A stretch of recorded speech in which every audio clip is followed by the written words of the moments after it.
please basebone banyabo sente zonna zonna ezakola mu kampeni zakunganyibwa abakulembeze ba MPs ba mayors ba speakers ne mutakoma kusonda busonzi sente naye ne mujja ne muyiwawo omubiri mwebale nnyo mwebabulidda kana akalulu kabadde n'ebyokuyiga bingi ebekatulaze titusobola okukwatagana ne tulaga balabe baffe nti tukwatagana titusobola okubalaga talenti zemwina mwenamugga mwali mumutegera bulungi tumuwongeremu akalulu kano kalaga nti muli more coordinated ba food soldiers mwebale nnyo mwebabiri ddala era nze nsasira bano abasajja mumanyi kyetusobola okufuuka singa tujjako ezo uniform ezo zino uniform 7 wandisanyusanyo ze zikyakumye bano abaana nga balina empisa zino uniform zezikyabakumye nga tebamayuse tujja tubagambe bazijjemu olunaku lumu. So I want to salute all of you. Bana mwakikoze mwebali nnyo mwebalire ddala. Of course Museveni ye talina nsonyi namulabye omusajja omukulu oyo bannange nga kagudda amaaso bwe gagamba banzirye emputaleese abayaye ne bakuba abantu embooko nogamba katonda wange musajja mukulu alina abaana n'abazzukulu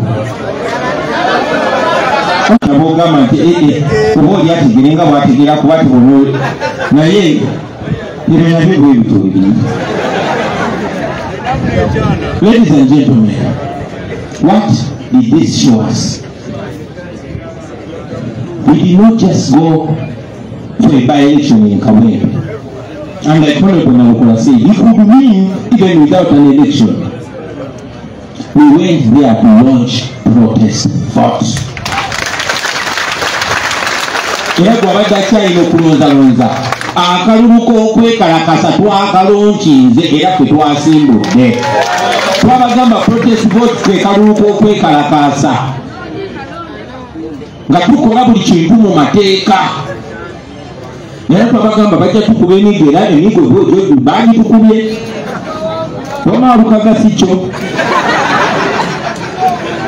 bajja tusiba bajja nakututta ebyo natubisuubira naye waliwo kyetusuubira tetutalina mu kubuusabuusa wakati mu kusuubira bino byonna ebibi waliwo kyetusuubira nti tujja kuwangula ekyo tetukinamu kubuusabuusa. If election is about the people, we are going to win like we won last time. The only difference now is that we walked away with our victory. So mu protest vote tetugenda planinga tugenda kufuna kyobulunga butuwadda era bajja kuddamu babutuwe naye wini yaffe tugijjayo tutya ekyo kyetukusalako enkoto ekyo kyetuliko ekyo tulina okubeerako paka kulasiti. At least this election shows us that a people united and committed can surmount any challenge. Kasita tuba nga twekutte ekitoli nga tumaliridde tusobola okuvunuka buli kusomozebwa kwonna kwonna tujja kuvunuka tugenda kuwangula buli kimu kiringa buli kimu bwe kyalayininga bulungi nnyo fe abantu twazaalibwa kuba buli kimu kyali alayindi bulungi taatawo waali ne maamawo waali n'obudde we buli bo nawe n'obeerawo kitegeeza nti saawa zino talino ekitubalinga amazima gatubalinga n'emyaka gitubalinga kati Museveni ajje we yatasobola nagoba mbata nagikwata ajje byenjogerako byamazima simuvodde kubanga ge mazima. So we challenge him to a free and fair election. We know he's not going to give us a free and fair election. We want our victory under any circumstances. Tugenda bulijjo mu kooti nga tumanye kooti zikolera Museveni naye nabo bakimanyi nti Museveni is not the last president of Uganda. Oyinza okusala ekooti enkulu n'esalawo nti abantu babulijjo tebalina kukyajingibwa mu kooti z'amagye tebaali kutukwatibwa kisaaku boogwo omusango baali bagusirikidde emyaka yali pressure ate nga nabo bakimanyi nti nabo abantu bajja banona. baganda bange temutya bano abantu bye bakola babimanya ate abasinga basajja bakulu. They know they are going to die. They know. They also know they are not safe in that evil system. They are not safe. They've seen the story of Kazini. They've seen Mayombo. They've seen Lokech. They've seen Kasile Gwanga. They've seen all people. They know. Bamanyi besiruwaza. Abadamuli abamanyi. Damuli atumanyi si asoso kutabana babo. Nina yamanyi nti after using bajja musula mu kasiro. Bamanyi. Binyo sote mutya mutambule nga mumanyi nti n'ababatulugunya nabo bamanyi. Era bw'oba okimugamba kimugambe ng'omutunde mu maaso. Omugambe gwe ne bw'onzitanze omwana wange n'omuzukulu ajja kufiirako kuba tujja bafiirako mmwe. Era nekinga kyogomoyo okuplantinga n'omuntu omulala nti gwe ne baba bakumenye oba nga bakugjeewo abalala balina okigusa. This is not about me. Tell yourself this is not about me, this is about everyone. So mubere solid, mubere strong. Message enjagala okuwaabo bwe bakozesa balina okumanya nti at the right time bagenda bisasulira bino byonna. Ate no generation endala kuba byonna biri documented. Babeera batugirega ne bagamba mutukolamu firimu tukolamu documentary. Documentary emmwe batemumwe ejja kuvaayo nga ye evidence wali mu kooti. Everything is being documented. So for you to not this is a seed that is planted already and is being watered by our sweat, by our tears, by our blood. And in secret kufa. So tubabatiza tisanomuruni nogumu. Kubada utunimene council na lukola. Nansikiza yali Inspector General of Government wamini yatadungu. Inspector General of Police wamini yatadungu. Kaviji yakyuka ne bamunona yeje bali yali ne bamuwanika kalaba imwe mujja kisasulira oba wetuli oba tetuliwo bajja banonya ino nakyo. So do everything knowing you will personally be accountable. Birungi, you will be personally accountable. When Hozi, you will be personally accountable. Your father cannot be in charge of our country forever. It's only brainless people that don't understand it. You will be here. Your children will be here or anywhere in the world. And the world is a global village. One day justice, that long hand of justice is going to come for you and pick you and bring you here in Uganda or to put in Maso. So, number one, we are not going to give up. This should teach you that you can jail us, you can kill us, you can rape our sisters, you can sodomize our brothers, you can do all manner of evil, but we will not stop. We will not. Njagala nsindikire nammwe abaana ba ghetto bye bakozesa abasirusiru.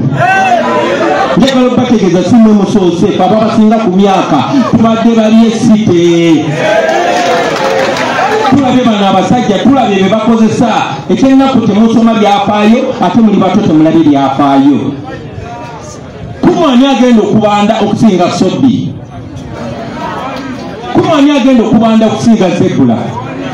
Kumwani lwakimbonabona naabo naye kandi babulire bino abantu ababakozesa bwe bamala bakozesa bagenda either basaanyaawo nga tebagala kuuma bujulizi oba bakozesa emmwe kennyini okubateekayo naye temuyiga. Ate ekyo tekimala mmwe sengaawo maamawo taatawo ne famire yo tegenda kubeera n'awa SFC oba wajjaaki abakuuma buli nnaku. Ababakuuma be bantu ba bulijjo. Mulowooza abantu bemukolako ebikolobero bo bagenda bakola batya nga bafunye tayimu yaabwe. Nabagambye kawempejeze zidroni ne ziki zonna akalulu naggwa bajja zibuga batambule bagende. Batambudde bakyali eyo. Bwabadde omulesa abadde atambula n'abaana abo abasirikale ngamba genda wali mugete erikwata gundi genda wali bakyali eyo. How long are you going to be used like idiots? Tebabaagala n'abaana amala okukozesa nga bekozesa si papa nga basuula eri naye temuyiga.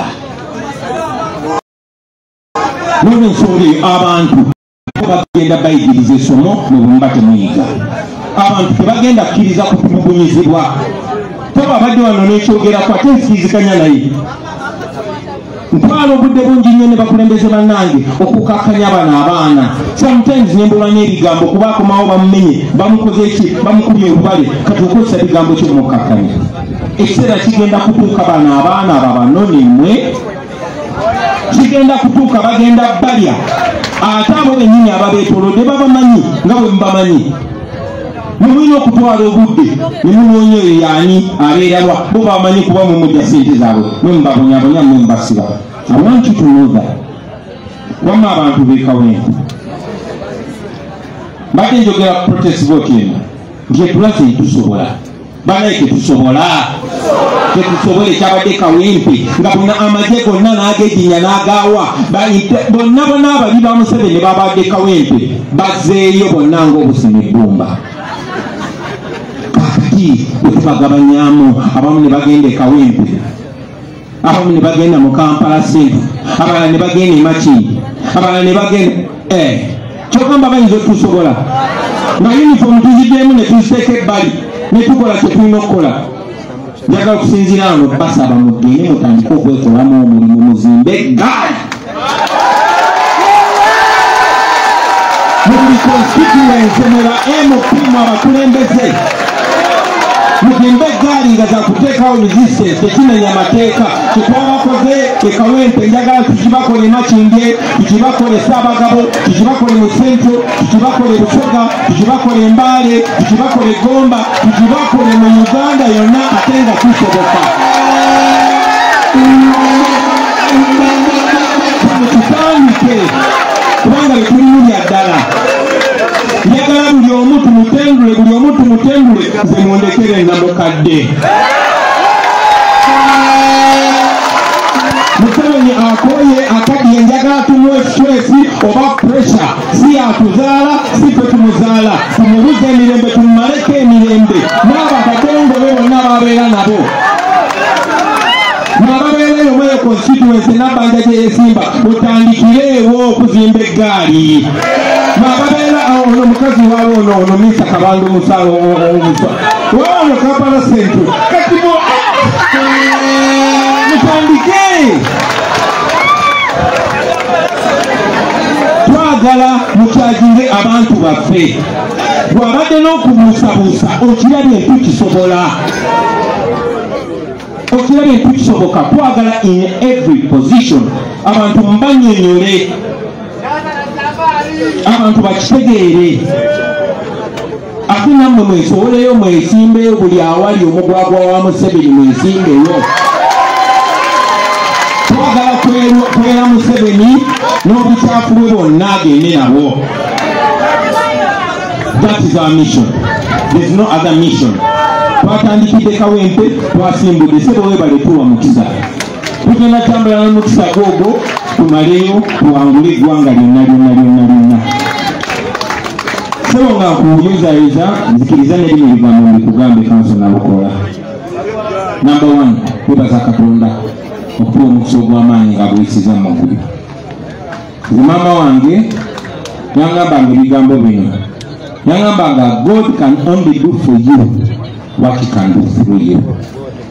Tikatonda ekyo kyasobola okukukolera kintu kyayisa mu ggwe. Era nenkulanga mmanyi buli kimu kyenjagala Katonda ntuuseeko nina okwetwaza Katonda nankozesa okuntuusaako byonna. Naye nasinkana abarasita balina ekigambo kyebagamba I and I and I. Nze ndi I naawe oli I. Gwe nze gwe. Ekitegeeza n'oli ali I nange ekitegeeza n'ekisima ky'oli kisobola okuba ekyange. Katonda ayinza okuyisa ekisima manyanga omukisa mu muntu omulanga gwange. Sebo Katonda yakuyisiza mu mukisa gwaffe kuba naye yakirabye nti tuli bumu. Omukisa ogwo tugutwala era tugenda gwekika paka 2026 ate tuwangule. Naye njagala okusaba abantu b'Kawempe abo kubaswazanga. Nze ng'omuntu sirina kubuusabuusa.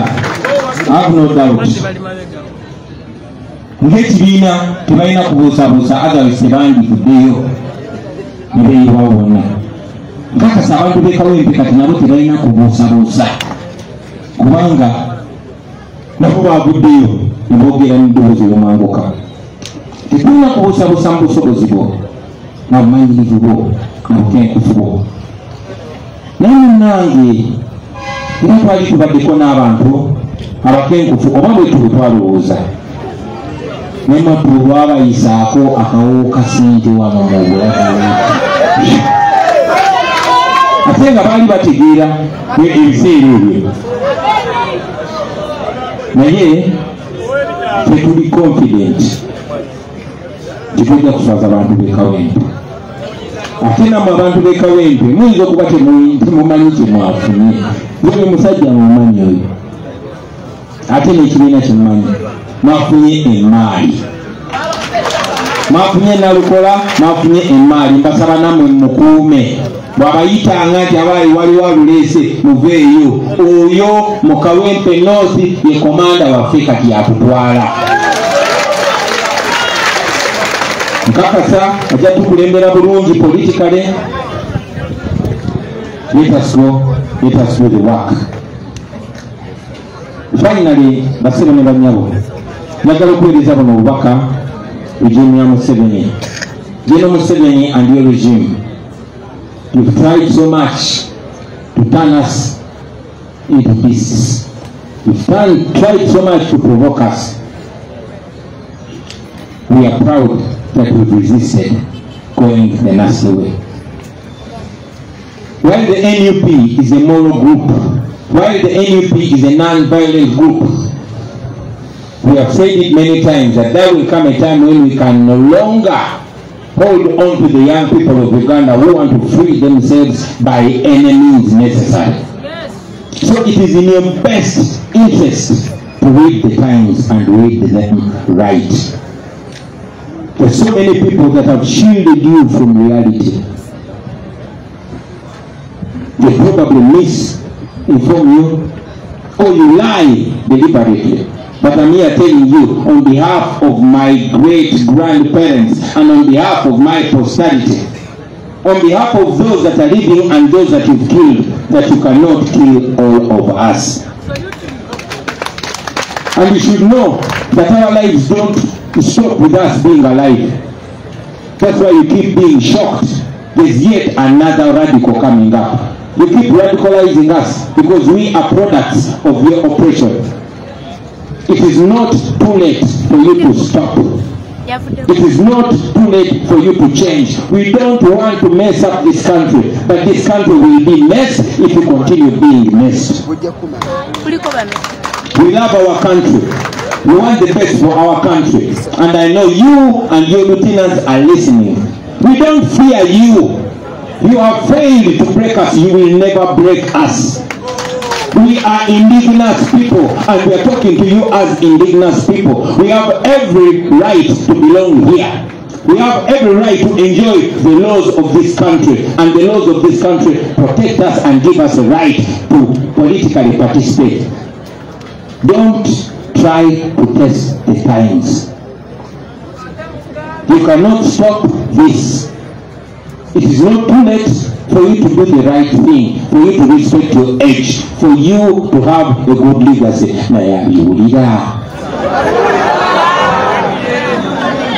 So we say this to go on record. While we are non-violent, you are every day talking violence from unknown people. We only have a few of them under leadership, but there are so many young people in Uganda that want change, and they will get change with or without your clearance. Finally, we want to demand for the release of all our friends that have been arrested. Those that are missing, we want them, and we want them alive. We continue to demand for the freedom of our brothers, Machete, who is in prison, Sheriff Karanzi, and many others. We want them, and we want them now. Iriwe n'abana Uganda temulekerawo, temutya bano abantu betutya batutya nnyo okusinga